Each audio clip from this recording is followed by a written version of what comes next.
할렐루야, 아멘.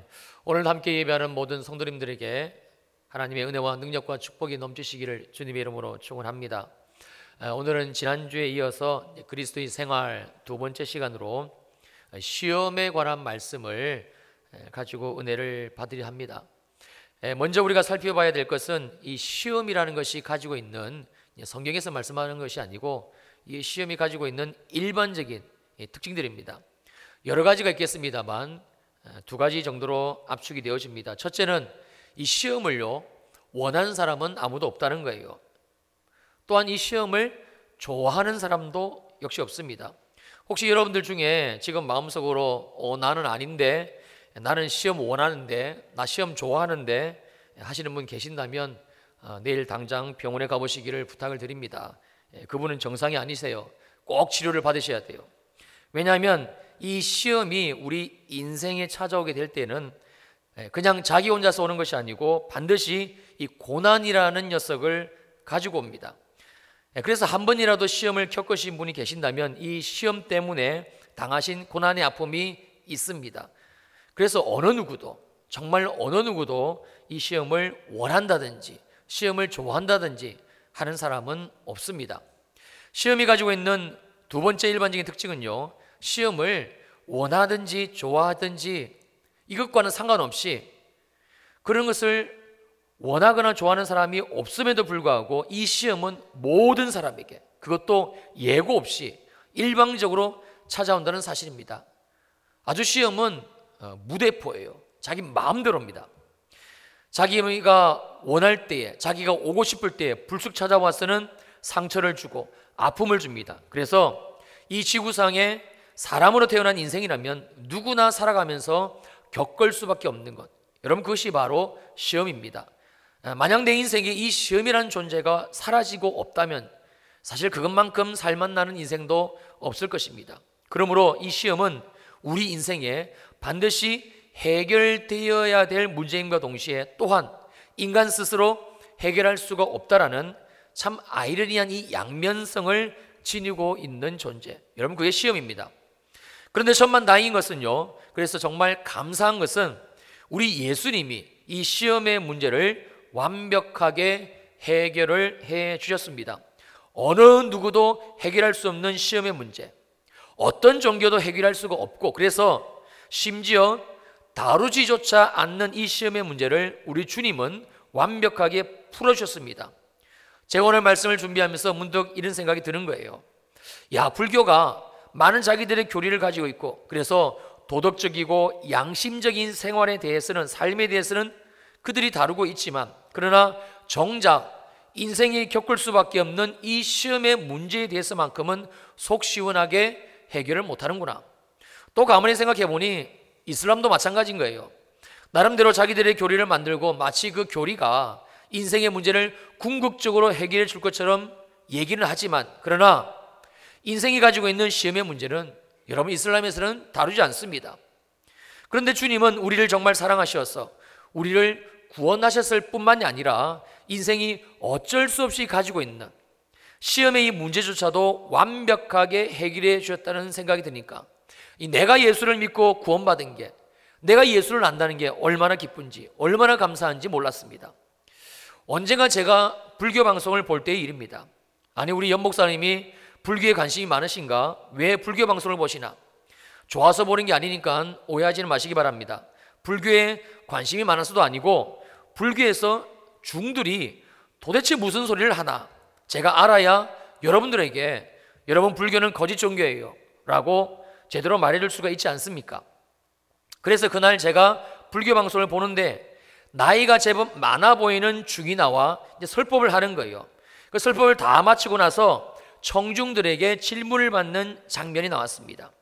어떤 한 여자분이 설법을 마친 이 노중에게 이렇게 질문을 합니다. 얼마 전에 저희 어머니가 돌아가시고 장례를 절에서 잘 치루었습니다.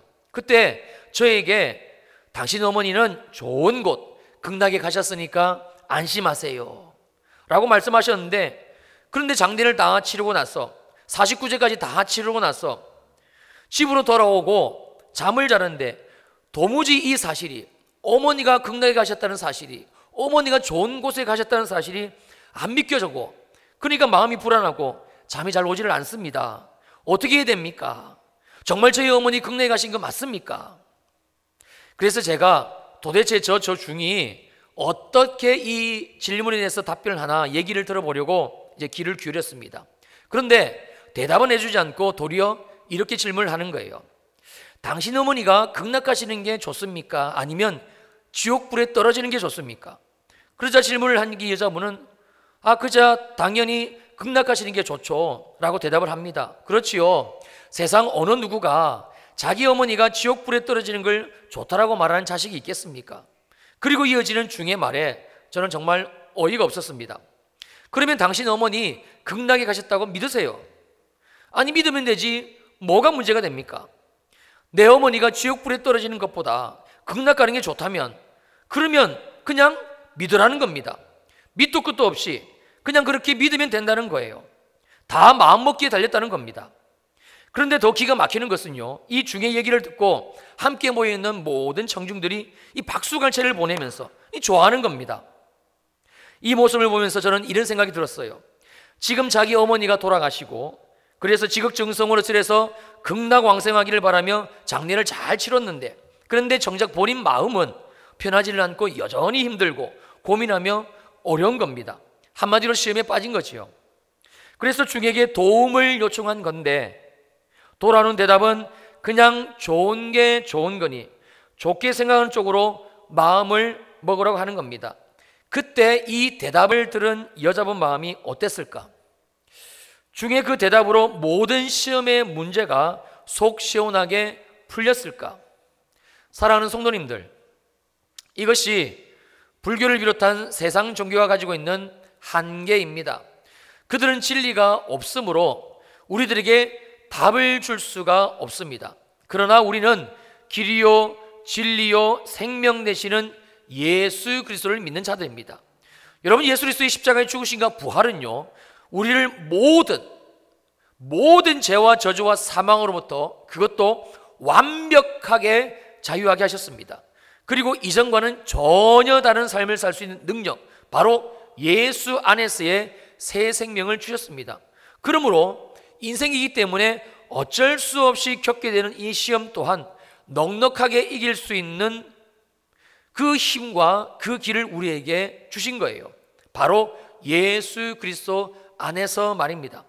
오늘 주시는 말씀을 통해서 이 시험을 이길 수 있는 믿음, 이 시험을 통과할 수 있는 믿음, 이 시험 가운데서 견고히 세워질 수 있는 믿음으로 충만하게 채우시기를 주님의 이름으로 축원을 드립니다.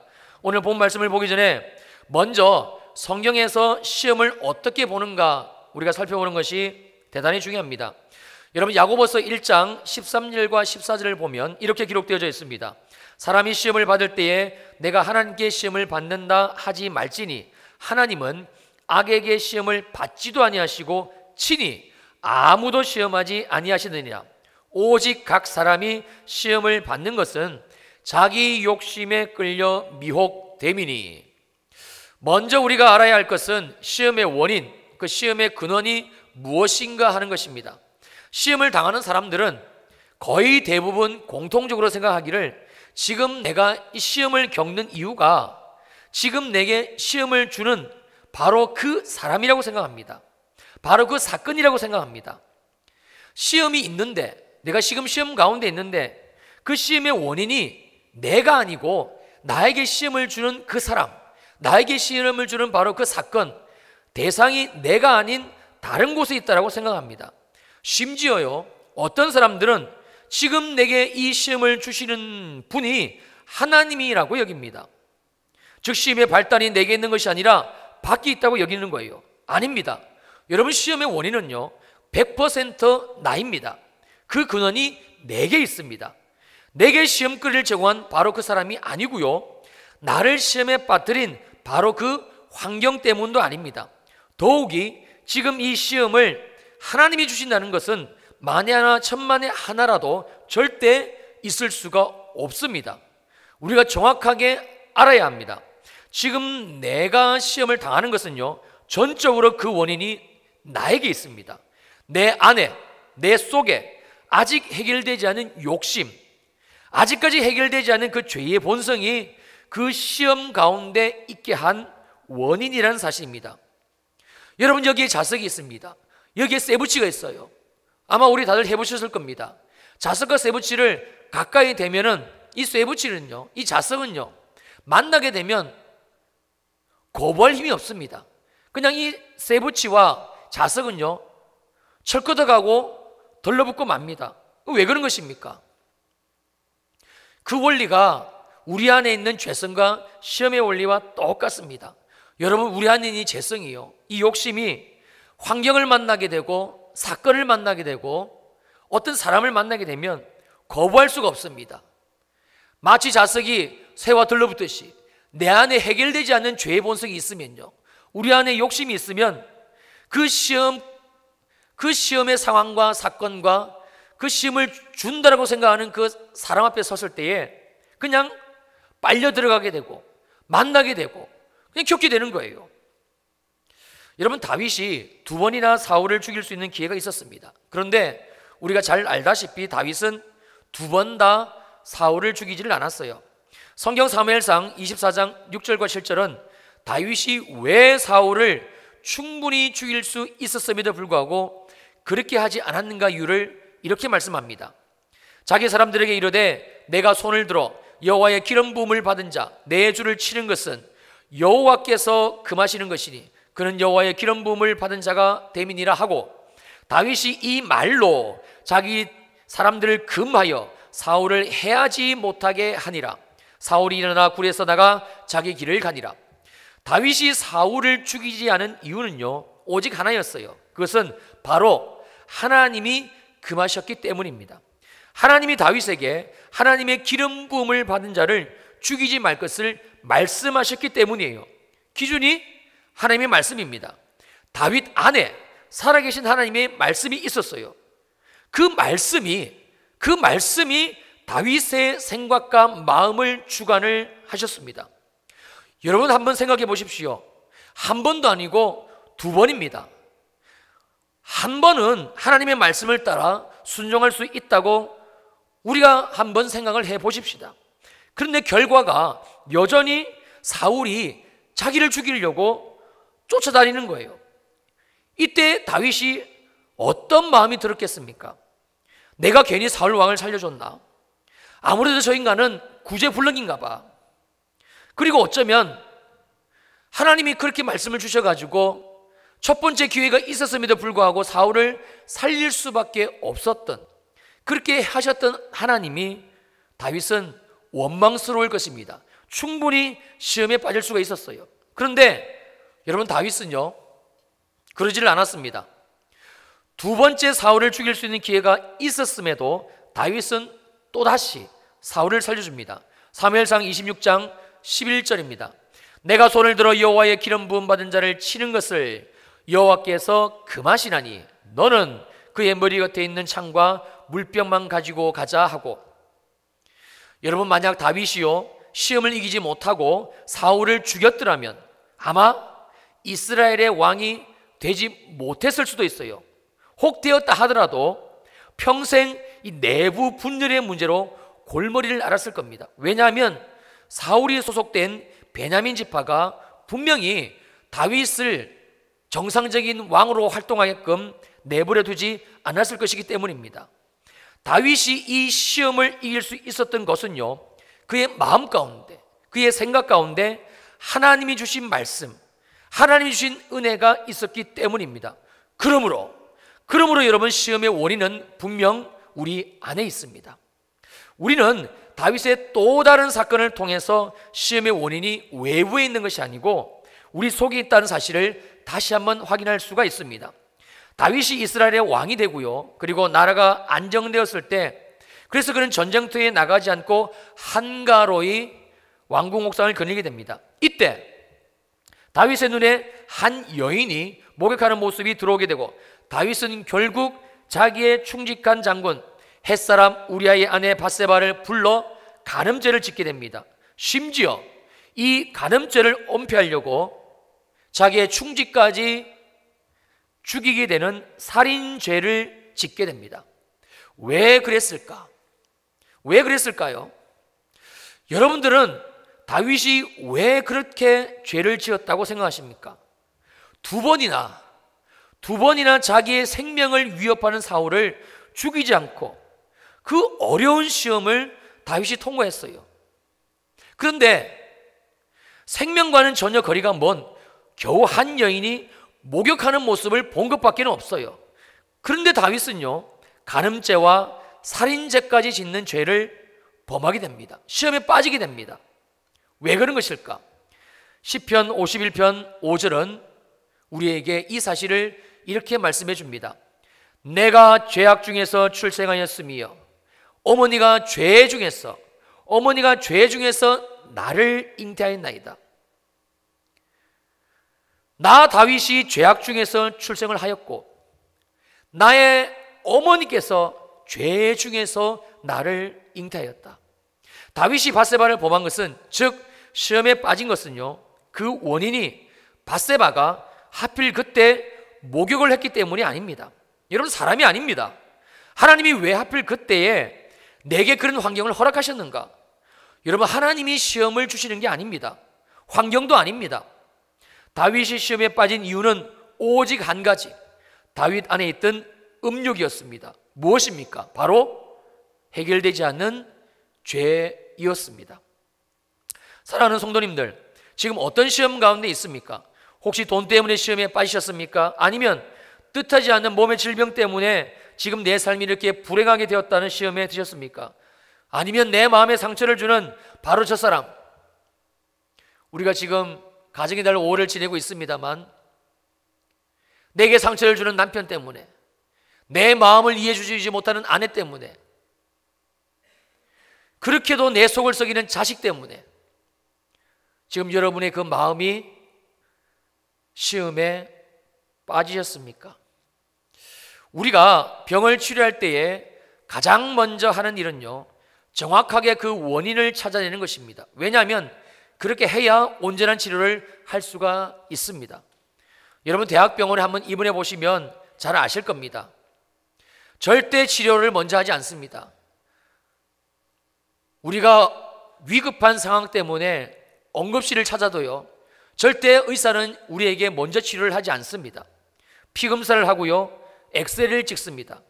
그리고 필요하면 CT를 찍기도 하고 MRI까지 찍습니다. 그리고 나서 이 지금 환자의 병의 원인이 무엇인지를 진단합니다. 그리고 나서야 치료가 시작이 됩니다. 여러분, 시험도 우리가 인생이라서 겪을 수밖에 없는 이 시험도요, 마찬가지입니다. 지금 내게 시험을 주는 원인을 우리가 정확하게 알아야 합니다. 그래야 시험을 이길 수가 있습니다.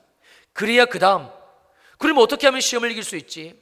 어떻게 이 시험을 이길 수 있는 방법을 내가 알 수 있지? 우리가 그 다음 단계로 나갈 수가 있는 겁니다. 여러분, 내 삶을 곤고하게 하는 내 삶을 곤고하는 시험의 원인은요, 절대 사람이 아닙니다. 환경도 아니고요, 하나님은 더더욱이나 아닙니다. 누구입니까? 내게 지금 이 시험을 주는 원인은 바로 나입니다. 내 안에 있습니다.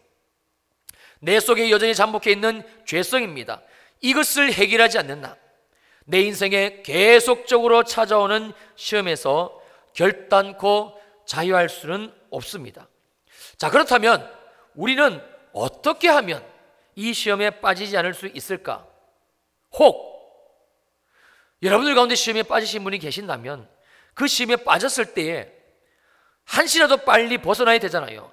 그러면 어떻게 하면 그 시험에서, 빠져버린 그 시험의 상황 가운데서 내가 벗어날 수 있을까?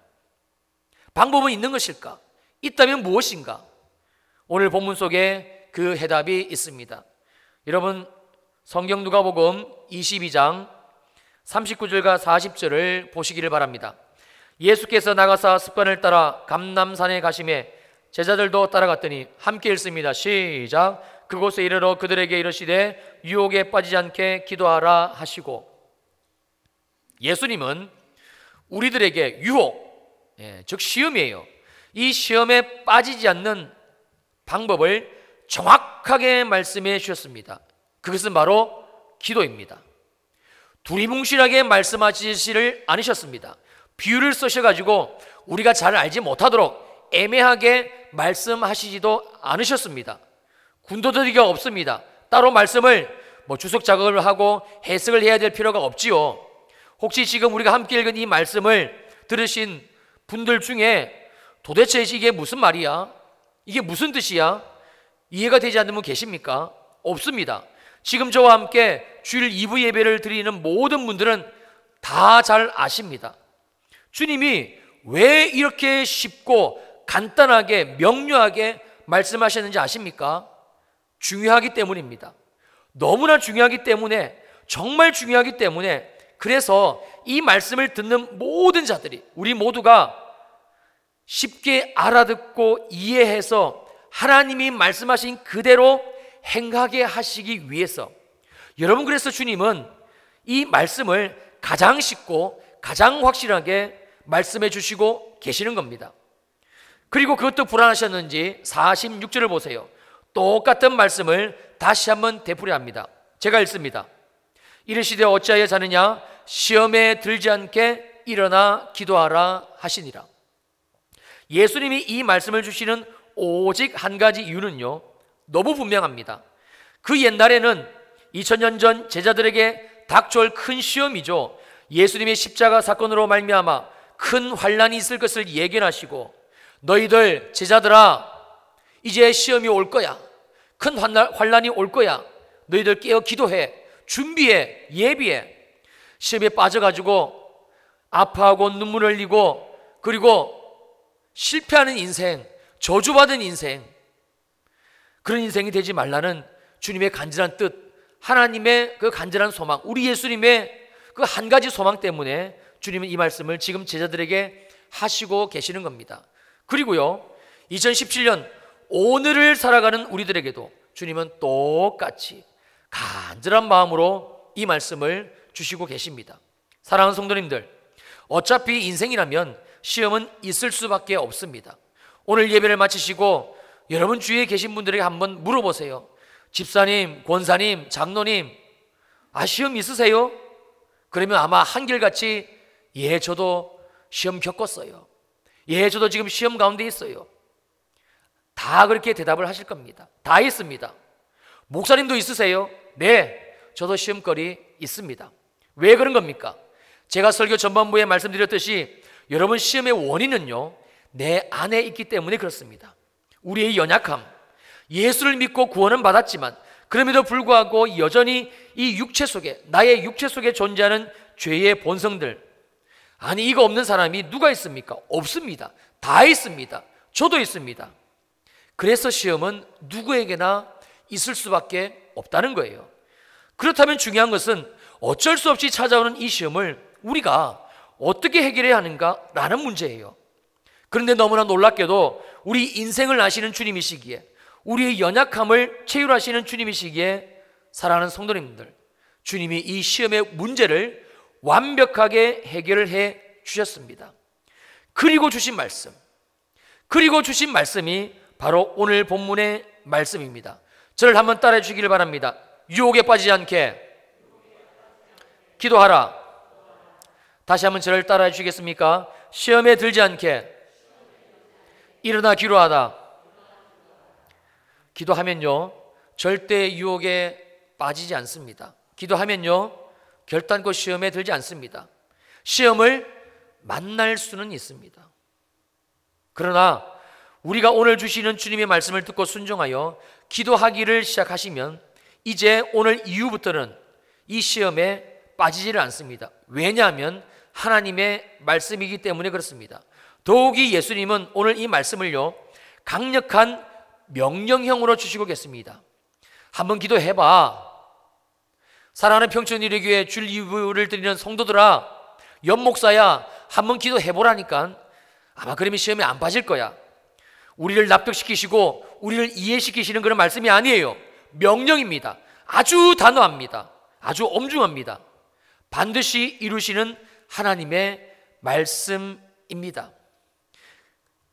마지막으로 우리가 본문에서 주님이 기도하라고 말씀하시는 의미를 좀 더 잘 알기 위해서 한 가지를 해보면 더 실감이 나는데, 여러분, 그것은 이 문장을, 우리가 함께 저를 따라하셨던 이 문장을 뒤집어 가지고 재배열하는 겁니다. 여러분, 40절 말씀을 한번 보세요. 이 말씀을 거꾸로 뒤집으면 이렇습니다. 기도하지 않으면 반드시 시험에 빠질 수밖에 없느니라. 여러분, 46절 한번 보세요. 46절 말씀을 거꾸로 하면 이렇습니다. 일어나 기도하지 않으면 반드시 시험에 들 수밖에 없느니라. 여러분, 이게 주님이 하시고 계시는 말씀이에요. 주님이 우리에게 이 말씀을 주시고 계시는 진심이 느껴지십니까? 우리 인생을 향하신 그 간절한 마음이 여러분 어떻게 지금 공감이 되세요? 더욱이 주님이 제자들에게요, 이 말씀을 하신 시점은 십자가를 바로 코앞에 둔 때입니다. 사람은 누구나 자신이 어려움 가운데 처해져서 중요한 결정을 해야 될 때는요, 주위의 다른 사람들을 돌아볼 여유가 없습니다. 왜냐하면 내 코가 석자이기 때문에 그렇습니다. 그런데 우리 예수님은 십자가 사건을 바로 직전에 두고 그 십자가의 사명의 무거움 때문에 두 어깨가 짓눌리는 순간에도 제자들을 잊지를 않으셨습니다. 자기가 져야 할 십자가에 대한 생각보다 제자들이 앞으로 겪어야 될 시험이 우리 예수님은 더 걱정이 되셨습니다. 어쩌면 그래서 우리 예수님이 이 겟세마네 동산에 기도하러 가실 때에 제자들을 데리고 가셨는지도 모르겠습니다. 사랑하는 성도님들, 정말입니다. 사실입니다. 진짜이고요, 진리입니다. 하나님의 준엄한 명령의 말씀입니다. 우리가 주님 앞에 깨어 기도하면 시험에 빠지지를 않습니다. 지금 여러분의 생활 중에 어떤 시험거리가 있습니까? 깨어 기도하시기를 주님의 이름으로 축원을 드립니다. 돈 때문에 만나신 시험이든지, 건강이 무너져 겪으시는 시험이든지, 자녀 문제로, 남편 문제로, 아내 문제로, 어떤 사람으로 인하여 오는 시험이든지, 여러분, 그 시험의 원인은 제가 말씀드렸죠, 사람이 아닙니다. 사건도 아니고 환경도 아니고, 하나님이 어쩌면 그럴 수가 있어. 내가 주님 앞에 어떻게 했는데, 내가 주님 앞에 얼마나 열심을 내었는데 왜 내게 이런 시험거리를 주시는 건가? 여러분, 하나님이 아니십니다. 그 시험에 빠진 이유는, 그 시험 때문에 힘들어하는 이유는, 그 시험 때문에 공고함에 처해진 이유는 내 안에 있는 죄의 본성 때문입니다. 나의 연약함 때문이며 여전히 우리 안에 있는 욕심 때문입니다. 이것을 해결할 수 있는 방법은 여러분, 우리 안에는 없습니다. 오직 누구에게 있습니까? 우리를 구원하신 주 예수 그리스도 십자가의 은혜에만 있습니다. 그래서 주님은 너희들이 해결할 수 없으니까, 사랑하는 제자들아, 너희들은 절대 해결할 수 없으니까 깨어 기도하라고, 일어나 기도하라고 지금 이렇게 말씀하고 계시는 겁니다. 오래전 일이지요. 저희 교회에 사회 가시던 전도사님이 한 번은 저를 찾아와서 이렇게 상담을 하시는 거예요. 너무 힘들어요. 제가 지금 사역을 하고 있는데 어떤 분 때문에 도저히 사역을 할 수가 없습니다. 제가 무슨 말만 하면 딴지를 걸고, 제가 무슨 일만 진행하려고 하면 왜 그 일을 해야 되냐고, 왜 꼭 그렇게 전도사님이 하셔야 됩니까? 많은 사람들 앞에서 나를 핀잔주고, 목사님 도저히 할 수가 없어요. 저희 교회 떠날래요. 그때 제가 그분에게 이렇게 말씀드렸어요. 그 시험의 원인은 그 사람이 아닙니다. 하나님은 때로 사람처럼 보이고 사건처럼 보이고 환경처럼 보이는 그 시험거리를 통해서 우리 안에 있는 죄성을 다루기를 원하십니다. 만약 전도사님이 정말 이 시험을 피할 수 있는 방법이, 이 시험을 해결할 수 있는 방법이 이 교회를 떠나는 것밖에 없다라고 판단하셔서 혹 다른 교회에 가셔서 사역을 하셔도요, 반드시 제2의 그 사람, 제3의 그 사람, 제4의 그 사람, 전도사님의 그 안에 있는 하나님이 다루시기를 원하시는 그 죄의 본성이 하나님의 은혜 가운데 해결이 되어지기 전까지는 반드시 하나님은 또 그 사람을 만나게 하십니다. 아니, 만날 수밖에 없습니다. 근데 결국 그분은 떠나셨어요. 모르겠습니다. 그러나 물론 하나님께서 다루시는 분이시니까 하나님의 은혜 가운데 하나님의 역사로 하나님께서 사역을 하실 만한 분으로 인도하고 계시겠지요. 여러분 어떠세요? 시험거리를 피하고 싶으십니까? 아직도 그 시험의 원인이 내가 아닌 남편이고 아내고, 왜 교회에서 나에게 이렇게밖에 못해주는 거야? 아직도 시험이 내가 아닌 다른 곳에 있다고 여기십니까? 여러분, 시험의 원인은요, 내 안에 있습니다. 시험의 원인은 사람이 아니고 환경이 아니고 하나님이 아닙니다. 아직까지 해결되지 않는 내 안의 죄의 본성을 들여다보라는 하나님의 음성입니다. 그런데 이 시험을 여러분들이 해결하시면, 이 시험을 기도로 이겨내시면 하나님의 또 다른 은혜가 우리 가운데 임합니다. 우리의 믿음이 성숙되어집니다. 우리의 삶에 하나님의 역사와 일하심이 보여집니다. 그게 우리가 시험을 통과해야 될 또 다른 명분이며 이유이며 목적입니다. 사랑하는 성도님들, 시험을 이기시기를 주님 이름으로 축원합니다. 우리를 구원하신 예수 그리스도의 십자가의 은혜와 그 보혈의 능력과 우리가 기도할 때 부어주시는 성령의 기름 부으심은요, 어떤 시험도 이길 수 있는 능력이 되십니다. 어떤 상처도 싸매어 주시는 능력이 되십니다. 절대 여러분의 그 시험거리, 여러분 안에 있는 마음의 상처, 여러분 꾸리고 사시지 마세요. 하나님이 우리를 시험 당할 수밖에 없는 존재, 시험 때문에 꼬꾸라지는 존재, 시험 앞에 허물어지는 존재, 인생이 뭐 별거야, 그럴 수밖에 없지 뭐, 연약한 존재로 우리를 창조하시고 우리를 구원하시고 오늘 우리를 이렇게 예배 자리로 불러주시고 하나님 앞에 예배하는 인생으로 만들어주시고 우리에게 말씀 주시고 기도하게 하시지를 않으셨습니다.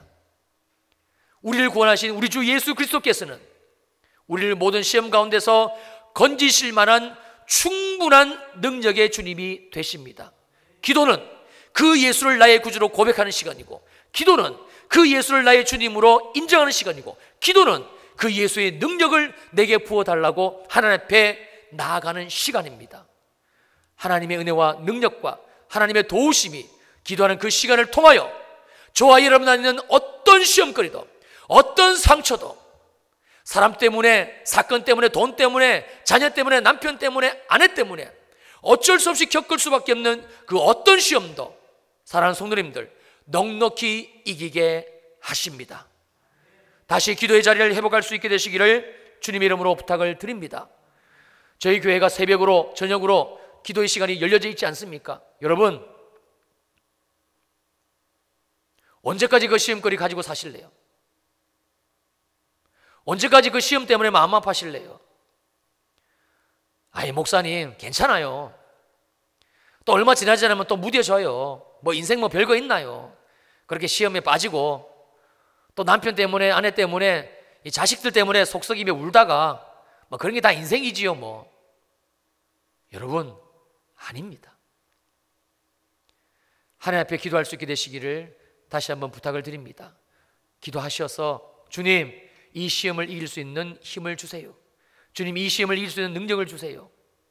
내 안에 있는 상처, 내 안에 있는 죄의 쓴뿌리, 욕심, 이 죄의 본성들 예수의 볼로 씻어주시고 성령의 불로 태워주시었어 어떤 시험과 환난이 와도 이겨낼 수 있는 주 예수 그리스도의 구원의 은혜와 은총과 그리고 평강과 사랑을 내가 누리며 마음껏 나눠줄 수 있는 내가 되게 하여 주시옵소서.